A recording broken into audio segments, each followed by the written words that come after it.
Welcome to This Endorian Life, a Star Wars podcast from the Radio Meanwhile Network. My name is Stephen Rudd. I'm Nick Gunning, and we're following the Ewoks from Return of the Jedi to the Ewok TV movies, the 80s cartoon, and beyond. And today, as promised, it's a Beyond, baby. Beyond, yes, this is, I love it when we go to Beyond. I agree. So today, we are discussing the original graphic novel, Star Wars Ewoks, Shadows of Endor, which was released by Dark Horse Comics in October of 2013. It's been around a while. It has been, yeah. This was written and illustrated by Zack Giallongo, who's got some other works, including the graphic novel Broxo, Star Wars Doodles, as well as illustrating on titles like the Stratford Zoo Midnight Review, Adventure Time, and Tricky Rabbit Tales. This was pretty unique, Steve. I've got to say, It's such a weird ask, I think, to like who's asking for this? Like, I feel like this was made just for you and me, because what this is an attempt to take the Ewoks as represented in Return of the Jedi, Caravan of Courage, Battle for Endor, and the cartoons, and somehow like synthesize all of those wildly different takes into one narrative that leads us into Return of the Jedi. Yes. Which is I appreciate it. I appreciate it for our purposes, but I have to ask the question, why? Because there's so many little Giallongo does so well at doing these little snippets and or adding characters or getting the colorization right. You know, like he did such a good job on this. This is not for somebody like, you know, walking through like, oh, I kind of like Star Wars. Maybe I'll read a comic. No, this is for somebody who's like deep into the lore. Like, the Ewok lore. Like the most obscure lore possible. Yeah. This really is for somebody to understand it really well. They have to be as deep as we are. It's true. It's true. You're not going to get much deeper than that. That's for sure. My friend Amanda, who we work together at the library, and she's a big Star Wars fan, and we have this in the library collection. And so she also read this, and she was just like, what was that? Because she doesn't know. All she knows about the Ewoks is Return of the Jedi, and she just like could not understand what this was all about. She was like, they have like relationships and like girlfriends. The kids are doing stuff. So it's just so confusing for somebody who doesn't know the Ewoks. I don't know. I'm not complaining. I'm just baffled by it. That's all. Yeah. I do think that's so fun. The fact that why are the kids doing this? Yeah. Like, what? I mean, I don't want to give away my Oak of Arc moment. Yeah. That's, you know, like, it is funny. I love it when somebody on the outside comes in and we just give them a little peep of what we're doing. Just a slice of life. It's like we just throw them way off. You know, they don't know what to do with themselves now. Yep. All right, let's dive into it. Let's go. Let's go into the uber detailed plot of Star Wars Ewoks, Shadow of Endor. Once again, it is revealed just how savage the forest moon of Endor can be when Wicket and the gang stumble upon a wounded Dulok who claims the Skull Ones destroyed his camp and imprisoned his people, and by doing so awakened the Griag. I don't know how to say this. We don't have an audio. Yeah, I don't know. Chief Chirpa doesn't believe the scrawny Dulok, but that night, Nisa, with the help of Wicket, released the Dulok on the condition he proves to them he isn't lying by leading them to see the Skull Ones. The Dulok who got his freaking arm cut off, I might add. Yowza. Yep. Yeah, I saw that. I had to go through it a couple of times to just see the pictures. And I had read this before.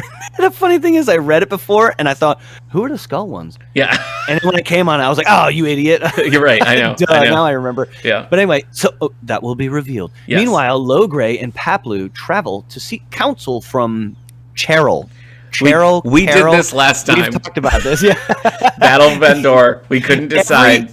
Every character in Wikipedia or every fan base has a pronunciation except for this character. I don't think they were consistent in Battle for Endor. I don't even know if they said the name out loud. You know, they didn't. No, they called it. The leader called her a witch. Yeah. Anyway, take a witch. I know who you mean. I know who you mean. Cheryl, a well-known witch of Dathomir. Nice.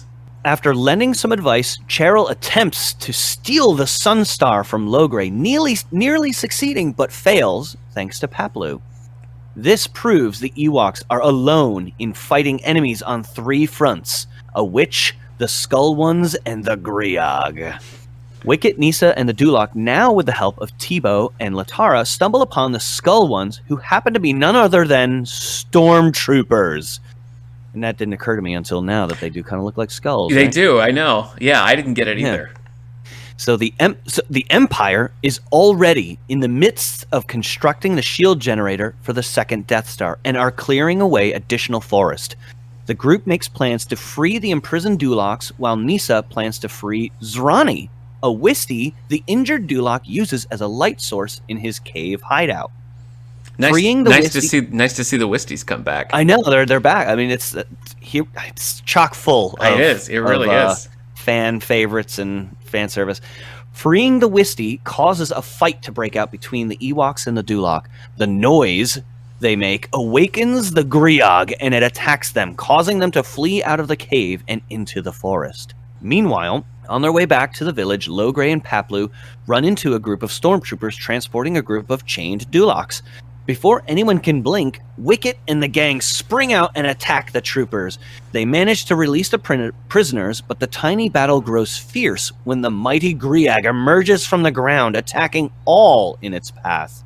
The Griog is no match for the Ewoks, troopers, and Dulocs to manage, but all is not lost when Logray, with the help of Zrani, uses the Sunstar to vaporize the Griog. Back at the village, Teebo is commended for his bravery in battle and is given the horn of the soul trees and is named a warrior of the tribe. Chief Chirpa acknowledges that even though the Sunstar is gone and the invaders still loom, they do have each other and trust that the Golden One will answer their prayers. 8 months later, Wicket, escaping some Skull Ones in the woods, stumbles upon and pokes with his spear a very unsuspecting character. The end. I like that little epilogue there. Yeah. Well, for one, we're always trying to figure out where the Ewoks fall into the Star Wars timeline. Yeah. This graphic novel's making a case that all was prelude to Return of the Jedi. So that's kind of interesting. I feel like just as a graphic novel, it's pretty successful. I mean, I think it's confusing a little bit if you only know the Ewoks from Return of the Jedi, but I think even with that though, if you're reading these characters for the first time, I think there's enough context here to just kind of accept, okay, so these are their names and this is what they do. You know, I think it's pretty successul for what it's going for. Well, I thought it would be a little bit weird if you're reading it for the first time and you were just a Return of the Jedi, that there's a humanoid witch in it, right? Like the Ewoks go see a humanoid witch.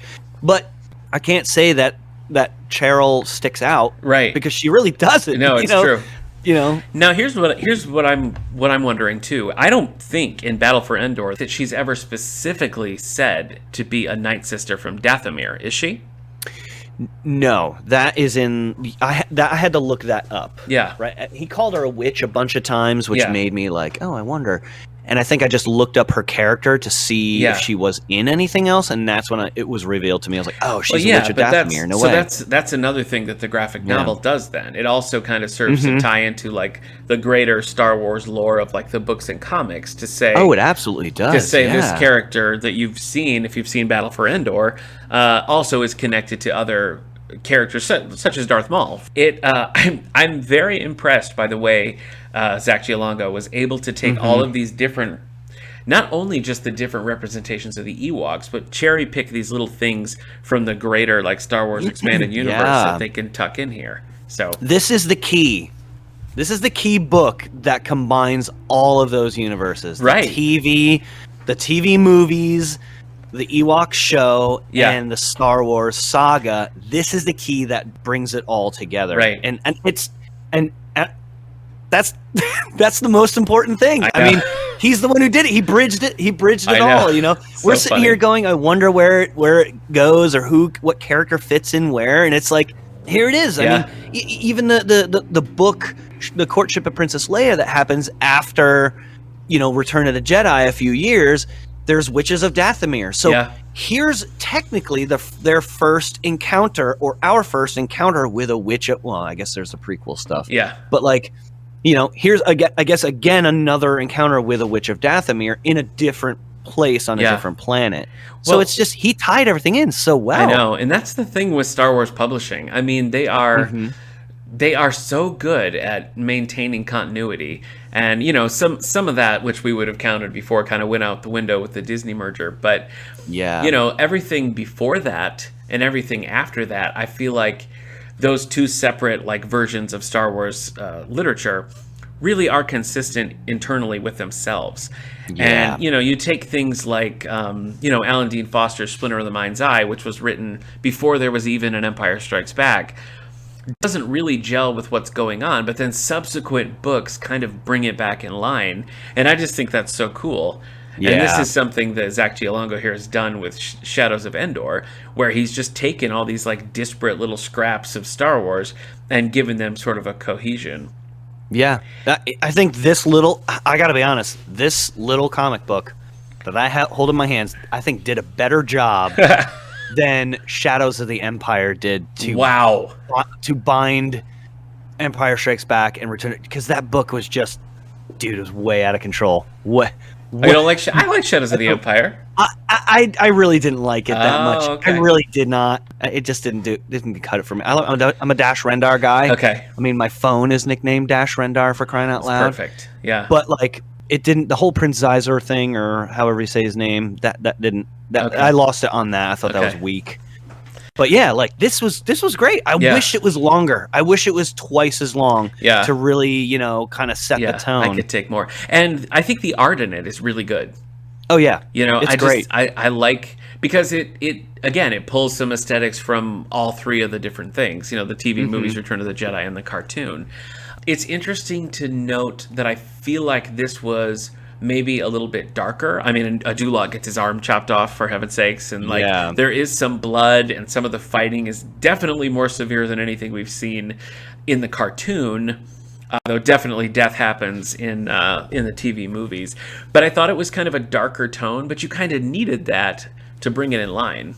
I think so. I think the scene too with Logray, Paplu, and Cheryl was pretty dark. It was. That was pretty ooh. She was like, it was a moment where she was like possessed by the by the power of the Sun Star. That's pretty dark. Yeah. Like she's straight up possessed and is like, whoa, and then tries to take it from them. So they go to it for advice, and then all of a sudden it just backfires. It's right, exactly, and which is again, that's kind of a fantasy trope as well, and that's kind of cool to have that aspect in there, like looking for help when the Empire, essentially what stirs everything up is the Empire showing up and setting up their base on Endor, as we see in Return of the Jedi, and because of that, you have Duloks working with Ewoks, and you have Ewoks going to Night Sisters, and it just throws off the whole balance of this little forest moon, Yeah. And I think that's a cool lens in. I think it somehow manages to be true to all the different versions of Ewoks, and I think that's super cool. Yeah. This was great. Yeah. I really enjoyed this. I agree. Now, you said you read it once before. That was probably before we started doing any Ewok-y stuff? Yeah, because that's how I discovered. I was like one day going through my kids' books, and I was like, oh, wait a minute. And I remember we have this. And I had read it a while back, and the only thing that really stuck with me, which was funny, was the last page, where that 8 months later... Yeah, the epilogue. The epilogue is Wicket poking Princess Leia, which is perfect. It's a perfect ending. Is perfect. It's like leads right up to. I mean, shoot, the Han Solo trilogy does that, where he's like talking to somebody, and he's like, "Yeah, I'll be right back. I got to go talk to this old man and his boy." That's old man and boy, and you're like, "Wait a minute, that's Obi-Wan and Luke," you know. And so it's like there's that. I love it when they do that. They kind of just float right into. That's how it connects. Just floats right into it. But yeah, like that's the only thing that stuck with me. I completely forgot about the stormtroopers and I thought skull ones. I was immediately picturing like some character from the Ewoks show in my mind, and when it was the stormtroopers, I was like, oh, you idiot. But what I found difficult about this was that Giallongo, he illustrates the Ewoks like Return of the Jedi. Yeah. And I already have a difficult enough time remembering who's related to who, or who's what in the Ewok show. And then all of a sudden, the first frame is Paplu, or it's Tebow. Yeah. But Tebow in the show is orange with like a yellow. Yeah. With like a yellow hood. But here he's that black and gray stripe. Yeah. Yeah. I know. With that like hog head. And so like, I was like, oh yeah, that's that guy. We've seen that guy in the show. Yeah, I know. In Return of the Jedi. It is kind of tough to follow because some of the changes. But even in the show, they're not really consistent with their looks. I mean, sometimes things change, and you're like, oh right, okay, all right, boy. How many yub nubs do you think you give this? I'd give this like a 4.5. Yeah, I'm up on there with that high scale again. I can't give it a 5. Can't give it a. Understood. It was long. If it was longer, I probably would have. Yeah. No, I agree with you. I don't really have any complaints about it. I think it does. I think it does a nice job. Ichiwawa moment. What's your Ichiwawa moment? So at the very end, when Chief Chirpa is like, he acknowledges, even though we don't have the Sun Star anymore, we have each other, and we're just gonna have to trust that the Golden One will answer our prayers. And I slipped right by it the first time because I thought, it's the Sun Star, it's golden colored. Yeah, that's what I thought too.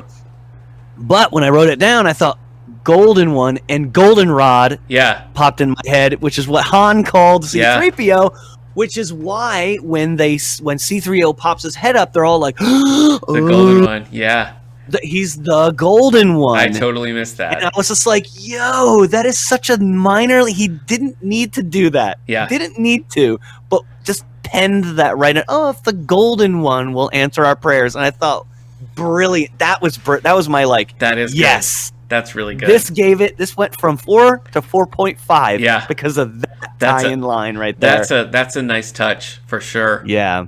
What about you? I feel like the whole sequence with Cheryl was probably what stood. I was tempted to say the gliders because we did have Ewoks on gliders again, but I think this section with Cheryl was just one more step. It was one more connection, tying it back to Battle for Endor, and I think it was just a good scene. Like you said earlier, it was a little dark. It was intense. So that's the one that stood out for me. Did you have an Okavark moment? I think it was letting so it was letting the Dulak go to find out. Oh yeah. Where I thought, surely they know where the Dulak camp is, and then who was standing there? It was like Wicket and somebody else was standing there when I heard that. Chukatrak. Yeah. I totally forgot about him. Yeah. He's in this too. So there's Cheryl and Chukatrak are Caravan of Courage and Battle for Endor connections, right? So I can't do it if Giallongo's listening. He just breathed a sigh of relief that I remember Chukatrak. Yes. But so he's in it, and we're there right there when the explosion happened. So it's like, surely it was brought up somehow in interrogating the Dulak in front of Chief Chirpa that this is where it happened, this is when it happened, this is what happened, and they would have known all that, right? So I thought that was like my, here's the justification again of the kids releasing this guy and having him lead them to the enemy. And I thought, what are they going to find out that the parents aren't going to find out? But, then we get into the action of they're the ones who aggro the Griog out of the ground, and so they do become influential. And there's the stormtroopers there, the Dulaks are all there. The Ewoks are there, and even Chief Chirpa shows up kind of right at the end. So that's like the culmination of it. So even though, it's like here we are again with the whole kids doing their rogue thing. It all came around, in the end. Yeah, which usually happens in the episodes. So that's kind of true to the episodes too. That all these pieces, if everyone's separate, they all come back around in the end and put together whatever needs to be done. So I don't know. That was my Okavark. I just thought, here we go again. Yeah. But I guess it's true to form. Story-wise, I don't think I really have anything that I would ding it for. The only thing I would say art-wise, and I guess we'll count this as my Okavark, is that what you were saying about the design changes, I understand trying to streamline it with Return of the Jedi, but it was just a little confusing. And I think to be fair, 90% of the people coming to this graphic novel are not going to be familiar with the designs from the cartoon. So it's probably the right call, but I feel like maybe there was a way to meld those two, Right. have him start that way, and Tebow starts that way, and maybe he takes off the very. They started with Tebow, which is probably why he did that, because I was immediately confused on that first frame. I was too. So yeah, but I mean, that great to start out that way rather than kind of just have him come in and wait a minute, that's not Tebow. So then, it forced me to look it up. Yep. Which was good. Yeah. Yeah. Actually, you know what? I think my Oak of Arc moment is that Giallongo didn't incorporate the Death Star being in the sky at all. Huh. Right? That would be like, all they would have had to do was, I wonder if these people, these intruders that loom, have anything to do with that new moon in the sky. And just again, another line to just kind of add in there to tie it all together, them wondering why all of a sudden do we have two moons. Yep. So I thought that I think that thought crossed my mind. Yeah, that makes sense. I think that's really what my Oak of Arc moment is. Like, he missed out on doing that, and I think that would have been special. Well, it's kind of like what the point you made with the C-3PO line. It was just one line, and it kind of clued you in. So you could have had a little something like that. Yeah, that makes sense. Overall, I think this was a really fun graphic novel. I think the people who will benefit the most from it are the people who followed the Ewoks in other mediums. Mm-hmm. I think, for anybody who hasn't, it might make you curious about those other mediums, so you can go look at them, maybe be disappointed. Maybe. But no, I think this was a lot of fun, and I'm glad we read it, and I feel like it's just a really good way to tie up a lot of loose ends from like the greater Star Wars universe that's out there. Oh yeah, it was really fun to read, and I haven't read a graphic novel in a long time. Mm-hmm. And this one made me want more, and not just graphic novels in general, but I was like, I want more of this story and in this style and this writer. Yeah, and like it's really the art really does a lot for it. It's great. Yeah, it's very good. Yep. Very, very good. No moral lesson in this one. No, right? Not really. No. Yeah, this one was just straight up action and. Yep. I guess maybe don't trust the witch. They made that mistake. That's right. Yeah. That witch was never to be trusted. That's true. Never was on anyone's side. That's really. Very true. That's very true. So what's up next for us, Nick? That's right. Well, next we're going to be covering Ewok Season 2. We're starting in Season 2, Episode 1A, The Crystal Cloak. And if you'd like to hear an extended version of our conversation today, Steve joined me over on How's Things, and we talked a lot more about just the things we've been reading and new sci-fi books coming out and all that. So you can find that at How's Things, wherever you get your podcast. Steve, thanks for doing both podcasts with me this time. Absolutely. All right. Well, I'll see you next time with Season 2. Yep. See you next time. Thanks for listening, everyone. This Endorian Life was brought to you by the Radio Meanwhile Network. You can find more about this show and others like it at our network's website, radiomeanwhile.com. Share your thoughts on this and upcoming episodes by following us on Facebook or Twitter at Endorian Life. And please rate, subscribe, and share the show wherever you get your podcasts.